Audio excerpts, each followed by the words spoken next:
அனைவருக்கும் வணக்கம் நண்பர்களே. இன்றைக்கி கருணக்கிழங்கு புளிக்குழம்பு தான் வைக்க போகிறோம். கருணக்கிழங்கை கழுவி நான் அப்படியே தண்ணியில் வச்சு வேக வச்சுருவேன். ஒரு 4 விசில் வந்தால் போதும். கையோட சாப்பாடு இது பண்ணிடலாம். ஒரே ஒரு குழம்போட விடலான்னு கருணக்கிழங்கு புளிக்குழம்பு எப்படி வைக்கிறேங்கிறத உங்களுக்கு ஷேர் பண்ணுறேன். ரசத்துக்கு நான் அப்படியே சைடில் ரெடி பண்ணுறேன். புளிக்குழம்புக்கு தக்காளி, பூண்டு, வெங்காயம் ரெடி பண்ணிட்டேன். புளி தண்ணி ஊறிட்டுருக்கு. ரசத்துக்கு அரைக்கலாம் அப்படின்னு சொல்லிட்டு தக்காளி ஒரு 1.5 தக்காளி எடுத்துருக்கிறேன். 1 ஸ்பூன் ஜீரகம் போட்டுக்கிறேன். காரத்துக்கு ஏற்ற மாதிரி நம்ம மிளகாய் ஆட் பண்ணிக்கலாம். நான் ஒரு 2 ஸ்பூன் மிளகாய் ஆட் பண்ணுறேன்.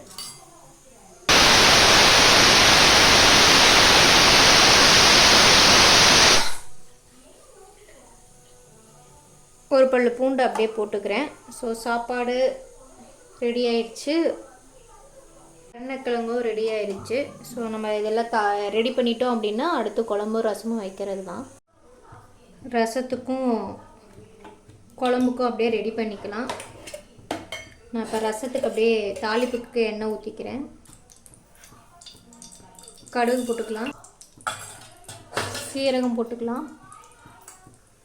சைடில் அப்படியே புளிக்குழம்புக்கு நான் எண்ணெய் ஊற்றுறேன். நல்லெண்ணெய் ஊற்றிருக்கேன். ஒரு மிளகு போட்டுக்கலாம். நான் ஒரு சின்ன தக்காளி அப்படியே கட் பண்ணி கையில் பிசைஞ்சிருக்கேன்.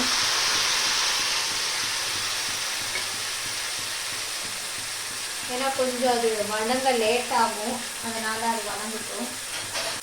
புளிக்குழம்புக்கு பூண்டு, சின்ன வெங்காயம் ஆட் பண்ணிக்கிறேன்.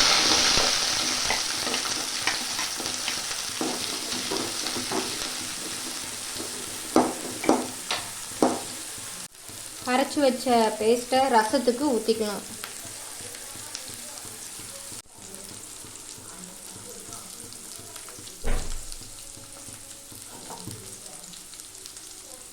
லைட்டாக அது பச்சை வாசம் போகிற அளவுக்கு வேண்டிட்டோம்.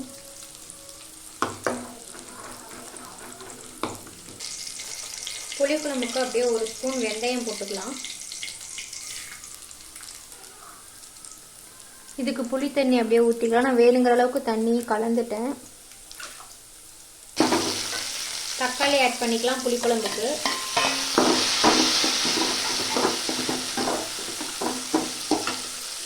இதுக்கு நான் 1 ஸ்பூன் மல்லித்தூள் போடுறேன். மஞ்சத்தூள், உப்பு தேவையான அளவு, பெருங்காயத்தூள். அவ்வளோதான், ரசத்துக்கு ரெடி. நம்ம சைடு பை புளிக்குழம்பு ரெடி பண்ண வேண்டியதுதான். புளிக்குழம்புக்கு தேவையான அளவு உப்பு போட்டுக்கிறேன். மஞ்சத்தூள், பெருங்காயத்தூள்,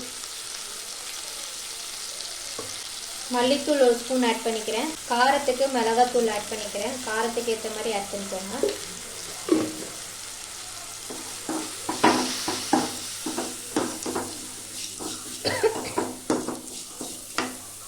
சைடு பையில் புளிக்குழம்புக்கு அரைக்கிறதுக்கு நான் ரெடி பண்ணுறேன். கொஞ்சமாக தண்ணி ஊற்றிக்கலாம்.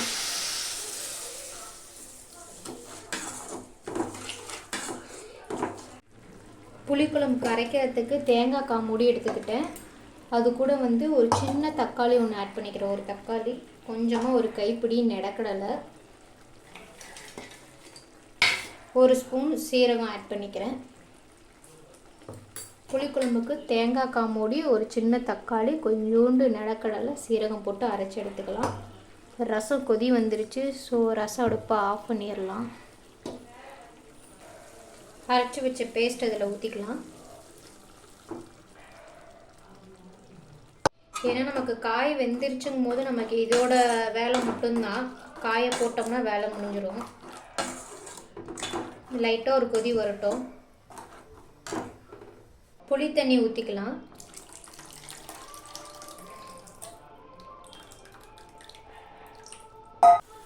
இப்போ வேக வச்ச கருணக்கிழங்கை ஆட் பண்ணிக்கலாம். நான் 1, 2 கட் பண்ணிக்கிட்டேன்.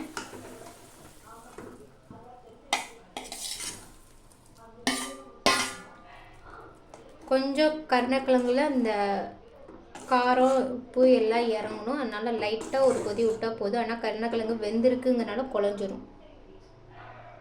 கருவேப்பிலை அப்படியே தூவிக்கிறேன். இப்போலாம் இன்றைக்கி புளிக்குழம்பு செஞ்சு முடிச்சிட்டேன். கொஞ்சமாக வெல்லம் ஆட் பண்ணிக்கலாம். அவ்வளோதான், குழம்பு ரெடி ஆயிடுச்சு.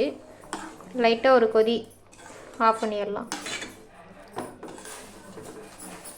புளிக்குழம்புக்கு மேல் தாளிப்புக்கு போட்டுக்கலாம். நல்லெண்ணெய் நான் ஊற்றுறேன். ஒரு 2 ஸ்பூன் அளவுக்கு எண்ணெய் ஊற்றிக்கோங்க. கடுகு போட்டுக்கலாம். கொஞ்சமாக சீரகம் போட்டுக்கலாம். ஒரு மிளகாய் போடுறேன். சின்ன வெங்காயம் ஒரு 4 வெங்காயம் நான் கட் பண்ணி எடுத்துக்கிட்டு அதை ஆட் பண்ணிக்கலாம். அப்படியே கருவேப்பிலை 4.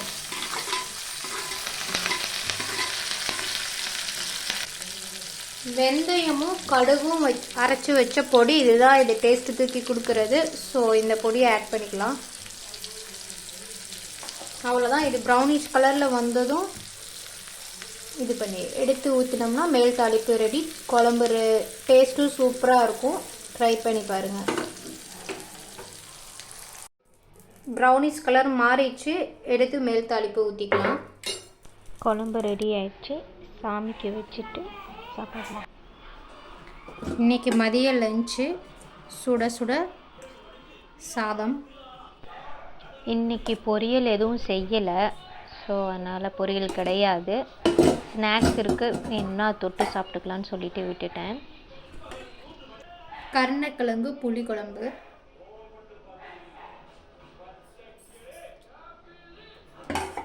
ரசம்.